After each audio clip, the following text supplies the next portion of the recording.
apa yang di bumi, apa yang di langit punya Allah, bukan punya engkau. Dianjurkan habis salat baca ayat kursi. Apa isi ayat kursi? Allahu la ilaha illa huwal hayyul qayyum, la ta'khudhuhu sinatun wa la naum, lahu ma fis samawati wa ma fil ard. Bumi ini milik Allah. Yang kita pijak ini bumi Allah. Kalau mau buat dosa, jangan di atas muka bumi Allah, carilah tempat yang lain. Ada seorang guru, muridnya 40, tapi yang satu ni sayang betul dia. Adapun murid-murid yang lain agak cuek saja. Tentu murid ini merasa cemburu. Sampailah hati tuan guru, yang ini dia sayang, dia perhatikan, padahal kami sama-sama muridnya. Guru tahu, karena dari gerak-gerik bicara, tatapan mata, murid nampaknya mulai cemburu. Kalian cemburu karena saya terlalu sayang kepada ini. Iya betul tuan guru. Kalau kalian mau tahu rahasianya, besok pagi kalian semua datang, bawa burung masing-masing, ayam, unggas, burung puyuh, burung apapun dia, bawa pisau. Untuk apa? Bawa sajalah besok pagi. Besok pagi semuanya membawa. Begitu mereka bawa, udah, ya, cari di tempat yang kira-kira kalian tidak dilihat oleh Allah. Yang satu pergi ke atas bukit, kira-kira tak dilihat Allah, kira-kira tak ada yang menengok, ya, tak ada manusia satupun, sunyi. Potonglah di situ. Maka dia potong. Yang satu masuk ke dalam gua gelap, tak ada orang melihat, dia potong. Yang satu naik ke atas pokok payu, tak ada orang melihat, dia potong. Setelah itu semua murid berkumpul, kumpul semua ramai. Apa yang terjadi? Semua dengan membawa pisau berdarah dan leher unggas dalam keadaan putus, kecuali satu murid yang kesayangan. Dia datang dalam keadaan pisau masih bersih dan dalam keadaan unggas burung masih hidup.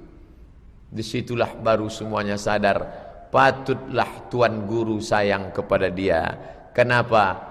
Ditanya, kenapa kamu tak potong? Kemanapun aku memijak tanah, yang kuijak bumi Allah. Kemanapun aku menghadap, aku merasa sedang diawasi dalam pengawasan Allah subhanahu wa ta'ala.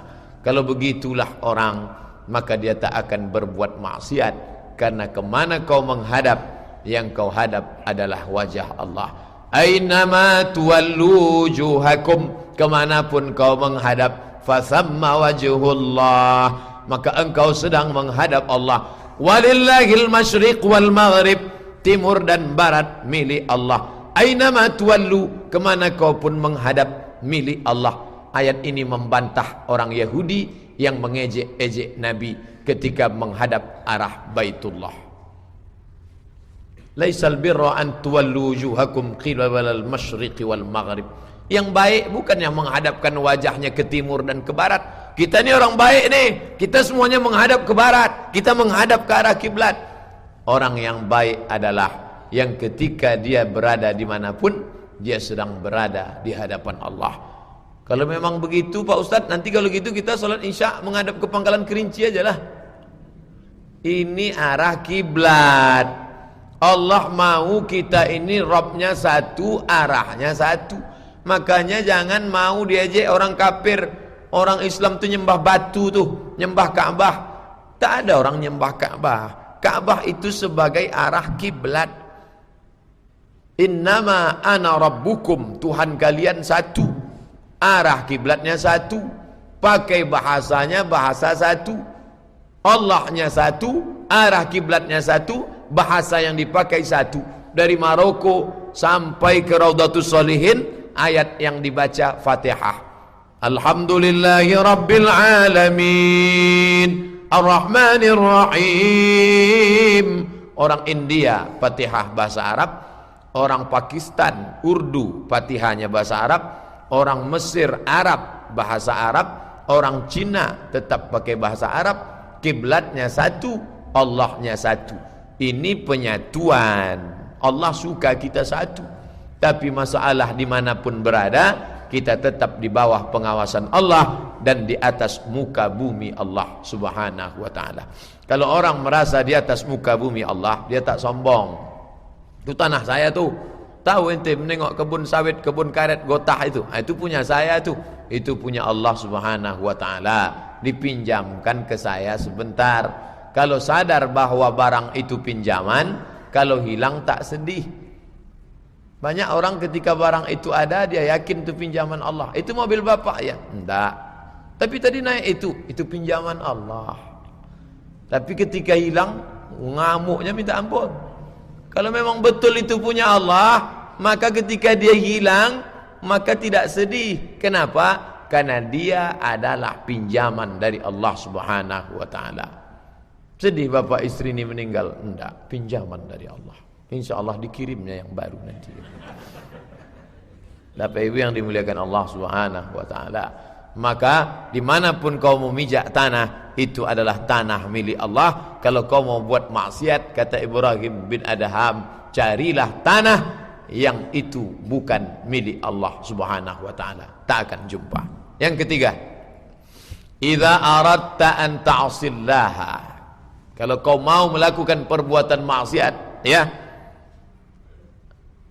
maka lakukanlah perbuatan maksiat ketika engkau tidak lagi memakan min rizqillah, kau tidak lagi memakan dari rezeki Allah Subhanahu wa ta'ala. Kapan itu? Tidak akan ada. Bernafas dengan paru-paru rezeki Allah yang ditarik dan dihembuskan dari rezeki milik Allah, yang dihirup udara milik Allah, yang alat pakainya rezeki milik Allah, yang akan diminum. Ini kan punya Raudhatus Shalihin, betul, tapi udah dikasih untuk saya. Akadnya kapan? Pokoknya asal di meja ini Ustaz. Makanya kalau ada Ustaz mau minum, tak perlu menunggu kepada Al-Mukarram dipersilakan. Enggak. Kenapa Ustaz tak minum? Kalau saya minum hilang konsentrasi saya. Semuanya milik Allah Subhanahu wa ta'ala. Jadi kalau engkau mau berbuat maksiat, maka lakukanlah ketika engkau mengharap berbuat, berharap berbuat, makan, minum, bernapas, bukan dari rezeki Allah Subhanahu wa ta'ala. Tidak akan sampai kapanpun semuanya rezeki dari Allah Subhanahu wa ta'ala. Orang yang berbuat maksiat itu sebenarnya dalam hatinya ada tercetus agak sedikit, ini punya saya. Makanya dia berani pakai itu bukan di jalan Allah Subhanahu wa ta'ala. Ini punya saya nih Pak Ustaz, maka terserah saya apa ini mau saya buat untuk apa. Enggak. Itu yang terdapat dari mana? Dari uang kerja. Kerja itu bisa kenapa? Karena ada kudrat, ada kemampuan. Kemampuan ente di bidang apa? IT, pakar komputer, Eskom, sarjana komputer. Kenapa bisa bekerja? Kenapa kelingking ini bisa bergerak? Berapa banyak orang sekarang tak bisa menggerakkan kelingking? Hanya menggerakkan kelingking pun tak bisa. Sebaliknya pula ada yang bergerak-gerak tak bisa berhenti.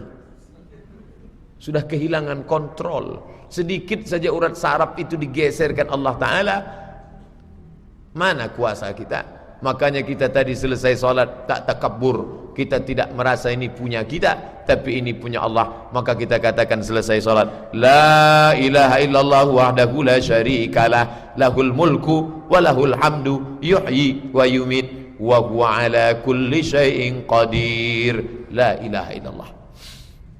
Tidak ada daya kecuali karena Allah, tidak ada upaya kecuali karena Allah.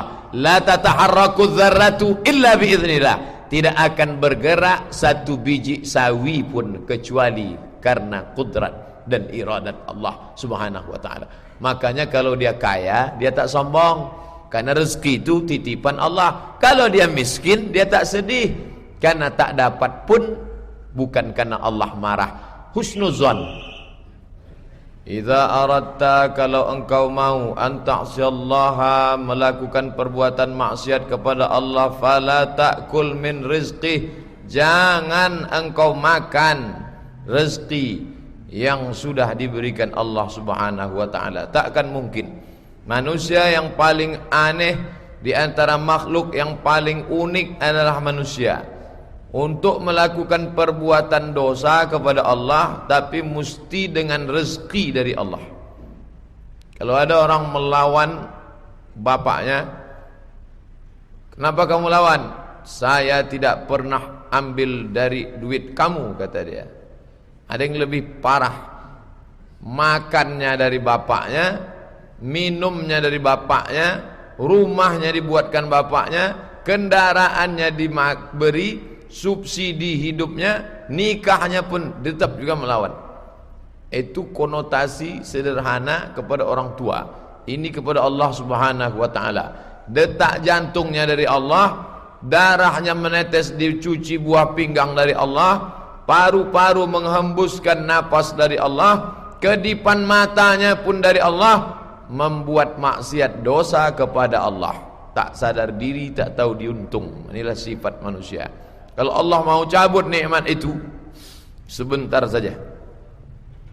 Mirza Ghulam Ahmad yang mengaku sebagai nabi terakhir waktu masih sehat, petantang petenteng, nantang-nantang.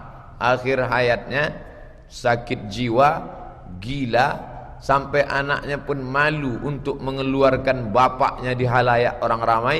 Ngomongnya sudah ngawur, bicaranya tak jelas, mati dalam keadaan bergelimang taiknya sendiri. Itu nasib Mirza Ghulam Ahmad. Error, gila, dalam keadaan najis di mana-mana. Begitulah keadaan. Sebegitu hebatnya orang yang berbuat maksiat kepada Allah itu, dicabut Allah nikmat kesadaran sampai tak bisa lagi membedakan mana kotoran mana makanan, mati dalam keadaan suul khotimah. Nyusul juga lagi nabi baru, Lia Eden sama Ahmad Musaddiq. Entah gimanalah matinya Ahmad Musaddiq itu nanti sama Lia Eden.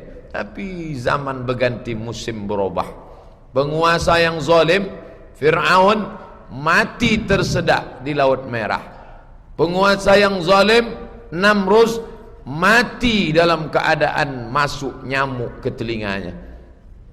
Sekedar begitu saja cara Allah menghabisi mereka yang makan dari rezeki Allah, bernapas dari rezeki Allah, tapi melawan Allah Subhanahu wa taala. Merenung kita sejenak dengan ucapan Ibrahim bin Adham, kalau mau engkau melakukan perbuatan maksiat, fala ta'kul min rizqillah, jangan makan rezeki Allah Subhanahu wa taala. Yang keempat, idza asaitallaha, kalau kau sudah melakukan perbuatan maksiat kepada Allah, faja'at al-malaikah, lalu kemudian datang malaikat, tasuquka ilan nar, malaikat menggiring, menarik engkau ke dalam neraka, fala tadhhab ma'aha, jangan engkau ikut dengan malaikat. Sesudah berbuat dosa, nanti digiring masuk neraka. Wasiqal ladzina kafaru ila jahannam zumara, orang yang berbuat dosa itu akan digiring, ditarik ke dalam neraka. Kalau memang engkau mau buat dosa, kata Ibrahim bin Adham, fala tazhab, maka jangan ikut waktu nanti ditarik oleh malaikat. Kalau sanggup engkau bertahan tak ikut, buatlah dosa. Disangkanya malaikat itu kecil macam security, sedangkan ditangkap security saja agak 2-3 ditarik tak sanggup kuasa. Konon lagi malaikat mau menarik. Sebesar apa malaikat itu Pak Ustaz? Buka Quran. Uli ajnihatin, makhluk bersayap, masna 2, wa sulasa 3, wa ruba' 4. Dari satu sayap ke sayap yang satu, bainal masyriqi wal maghrib, antara timur dan barat. Makanya Nabi tidak pernah menengok Jibril dalam bentuk utuh di dunia. Kapan baru nampaknya Jibril itu dalam bentuk sempurna? Laqad ra'ahu nazlatan ukhra inda sidratil muntaha, waktu Isra Mi'raj di Sidratil Muntaha. Kenapa waktu di dunia tak nampak bentuk utuh? Andai malaikat itu dalam bentuk fisik, semen, bertulang, berdaging, berkulit, tak muat dunia ini hanya untuk Jibril alaihissalam. maka dilihatnya dalam bentuk, Allah menunjukkan dalam bentuk cahaya, karena cahaya tidak mengambil tempat. Cahaya, cahaya, cahaya. Sebesar apapun cahaya di ruangan ini tidak mengambil tempat, karena cahaya bukan fisik. Malaikat seandainya turun dalam bentuk fisik, tak muat dunia ini. Malam Lailatul Qadar. Qadar artinya sempit. Man qudira alaihi rizquhu, siapa yang disempitkan rezekinya. Qadar artinya sempit. Lailatul Qadar, malam yang sempit. Kenapa disebut sempit? Andai turun malaikat dalam bentuk batu kerikil, maka sempit dunia ini sampai kita tak bisa bergerak. Makanya pada pagi malam Lailatul Qadar itu cahaya matahari redup. Kenapa redup? Saking banyaknya cahaya malaikat yang turun. Salamun hiya hatta matla'il fajr. Tapi hadis ini tak bisa dipakai di Riau, karena 30 subuh 30-30-nya redup. Bukan karena cahaya malaikat, asok. Bisa dipahami hadis itu kalah cahaya matahari karena cahaya malaikat. Kalau sudah masuk lampu sorot yang terang, maka kalahlah ini, redup ini kalau datang lampu sorot. Tala'al badru alaina, terbit cahaya bulan, fakhtafat minhul buduru. Tala'al badru alaina min saniyatil wada'. Tala'al badru alaina fakhtafat minhul buduru. Kalau sudah datang cahaya bulan purnama, hilanglah cahaya bintang gemintang. Pertama datang Jibril dalam bentuk tak nampak. Dipeluknya saja Nabi berat, sesak napasku. Ma'ana alai biqari, ma'ana ala bi, ma'ana biqari, ma'ana biqari, ma'ana biqari. Aku tak bisa baca, aku tak bisa baca. Sampai berat aku bernapas. Satu. Bentuk yang kedua, waktu Nabi jalan pulang ke rumah, nampaknya duduk di atas kursi di antara langit dan bumi. Dua. Yang ketiga, waktu dalam keadaan duduk berhadap-hadapan lututnya dengan lutut Nabi, rambutnya hitam, bajunya putih, bertanya tentang mahwal iman, mahwal Islam, mahwal ihsan. Dijawab Nabi, rupanya macam wajah Dihyah Al-Kalbi, sahabat Nabi. Tiga bentuk, tiga-tiganya tak sama. Baru nampaknya bentuk asli pada saat di Sidratul Muntaha. Buka surat An-Najm, begitu cerita tentang Isra dan Mi'raj. Nanti kata Ibrahim bin Adham, setelah engkau buat dosa-dosa, maksiat-maksiat, ja'at skal malaikah, datang malaikat kepadamu, litasukuka ilan nar, digiringnya engkau ke dalam neraka, fala tazhab, kuatkan kakimu, jangan ikut sama mereka. Kalau sanggup engkau, buatlah. Maka dari sekarang latihan memanglah memperkokoh kaki. Kira-kira kalau ditarik malaikat bisa enggak? Malaikat mau dia lawan, sama tuyul aja takut. Malaikat mau dilawan. Malaikat itu sampai Umar bin Khattab pun tak tahu. Setelah pergi malaikat yang berambut hitam berbaju putih, lalu Nabi bertanya, tahu kalian siapa tadi yang datang itu? Tidak. Umar, tahu engkau siapa tadi yang datang? Tidak. Jibril atakum yu'allimukum dinakum. Itu yang datang tadi Jibril, mengajarkan kalian tentang agama, tapi dia pura-pura bertanya. Pura-pura dia tak tahu, setelah Nabi bagi tahu, yang tak tahu pun menjadi tahu. Itu salah satu cara mengajar orang dengan membuka pertanyaan. Makanya banyak jamaah, sebetulnya Pak Ustadz yang saya tanyakan tadi itu tahu saya itu. Kenapa Pak tanya? Saya mau nyindir kawan saya aja. Nyindir pula. Bilanglah mau ngasih tahu. Jibril alaihissalam, malaikat. Manusia tak tahu kalau itu Jibril, tapi Lia Eden tahu itu Jibril. Dia mengaku katanya Jibril, Mikail, Israfil, Israel sudah turun ke rumahnya, mengangkat dia menjadi nabi terakhir. Dan dia pula sudah dapat ilham bahwa Ahok itu titisan dua monyet.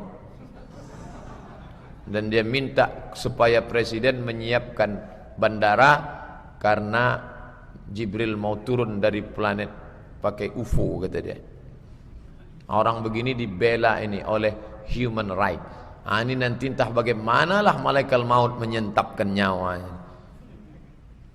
Kalau engkau melakukan perbuatan dosa, datang nanti malaikat, la tazhab, jangan kau pergi bersama mereka. Sanggup tak? Kata si pelaku maksiat tadi, aku tak sanggup. Berat-berat betul syarat ente ini, wahai Tuan Ibrahim bin Adham. Syarat yang kelima. Syarat yang kelima, kata dia, nanti ketika engkau melakukan perbuatan maksiat di hadapan Allah Subhanahu wa taala, lalu kemudian dicatat oleh malaikat, ra'aita sahifata zunubika. Ra'aita, kau lihat dengan matamu, sahifata, lembaran-lembaran, zunubika, dosa-dosamu, fangkir ala ma fa'alta, maka fangkir, ingkarilah semua yang sudah kau lakukan dulu.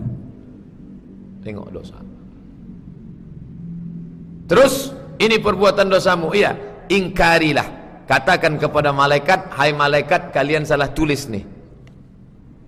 Sanggup ente melakukan itu? Kalau sanggup, lakukanlah perbuatan dosa. Maka nanti sampai masanya ditunjukkan buku catatan itu. Apa kata Allah? Iqra, baca. Selama ini disuruh Iqra bismi rabbikal ladzi khalaq. Sekarang enggak. Iqra kitabak, baca buku catatan amalmu. Dibacalah di situ pada tanggal 12 Rajab 1438 Hijrah, kami duduk bersama di majlis taklim, majlis Raudhatus Salihin. Ini catatan amal engkau. Iya. Tapi di halaman berikutnya macam-macam isinya. Duduk bersama Mahabharata, duduk bersama maksiat, duduk. Sanggup engkau mengingkari itu?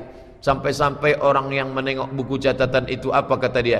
Mali hadzal kitab, mengapa buku catatan saya ini la yughadiru saghiratan, semua yang kecil-kecil, wala kabiratan, semua yang besar-besar, illa ahsaha, semua tercatat dalam buku catatan yang nyata. Tak ada yang luput dari catatan. Ni kertasnya, ni penanya mencatat. Berangkat ke masjid Raudhatus Shalihin, ibadah. Duduk mendengarkan pengajian, ibadah. Mengantuk-mengantuk sedikit, ibadah. Tak tahan menengok triplek bergantungan, nyumbang, ibadah. Menengok catatan 1.200.000.000 harga kubah, ibadah. Pulang ke rumah, melayani anak, membersihkan semuanya, mendidik mereka, membesarkan, ibadah. Bekerja besok, bismillahirrahmanirrahim, la haula wala quwata illa billah, ibadah, ibadah. Tapi begitu dicatatkan dosa-dosa, maka ingkarilah kalau engkau sanggup. Tak ada yang bisa mengangguk. Tapi ada yang penanya menggantung, tak pernah berjalan penanya. Rufi'al qalam. Qalam, qalam itu artinya pena, bukan tempat ikan tu. Nun wal qalam wa ma yasturun, demi qalam, pena yang mencatat segala amal. Rufi'al qalam, penanya tergantung. Kenapa tergantung? 3. Anin naim hatta yastayqiz, orang tidur sampai bangun. Selama ibu tidur, pena itu menggantung. Begitu ibu bangun, alhamdulillahilladzi ahyana ba'da ma amatana wa ilaihin nusyur. Bangun dari tempat tidur, pergi kamar mandi, berwudu, catat amal. Orang dulu kalau bangun kamar mandi, mandi berwudu. Orang sekarang enggak. Begitu bangun update status langsung. Anin naim hatta yastayqiz, orang tidur sampai bangun. Anis sabiyyi hatta yahtalim, anak kecil sampai akil balik. Anak-anak kecil tu yang duduk-duduk di tangga, itu penanya tak mencatat tu, gantung. Setelah dia nanti akil balik, jadi tak dapat pahala dia. Orang tuanya dapat pahala karena membawa dia ke masjid. Allah bisa karena biasa. Dari kecil dibawa-bawa sampai tertua nanti dia beramal. Anil majnun. Majnun kilometer 11 seberantas. Anil majnun, orang gila. Hatta yafiqa, sampai dia sembuh. Orang pikun kenapa tak disebut Pak Ustaz? Orang yang disuntik mau operasi kenapa tak disebut? Qiyas.